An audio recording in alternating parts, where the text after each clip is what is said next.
آج ہم غنی کی تعریف بیان کرتے ہیں۔ غنی کسے کہا جاتا ہے؟ جس پر قربانی واجب ہے۔ آپ نے غور سے یہ مسئلہ سماعت فرمانا ہے۔ غنی کسے کہا جاتا ہے؟ مالک نصاب ہونے سے مراد اتنا مال ہونا ہے کہ جتنا مال ہونے سے صدقہ فطر واجب ہوتا ہے۔ یہ ہے غنی کی تعریف، یعنی حاجت اصلیہ کے علاوہ 200 درہم اس کے پاس ہوں۔ تیسری بات، 52.5 تولے چاندی کی رقم یا 52.5 تولے چاندی موجود ہو۔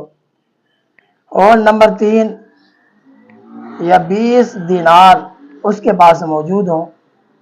اور نمبر 4، 7.5 تولے سونے کا مالک ہو۔ دولِ مختار فتاوی عالمگیری میں ہے، جو شخص 200 درہم کا یا 20 دینار کا مالک ہو یا حاجت کے سوا کسی ایسی چیز کا مالک ہو جس کی قیمت 200 درہم ہو تو وہ غنی ہے، اس پر قربانی واجب ہے۔ فتاوی عالمگیری۔ غنی کی تعریف آپ نے سماعت فرمائی۔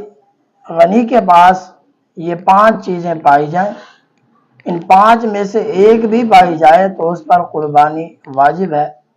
اور یہ تھی غنی کی تعریف۔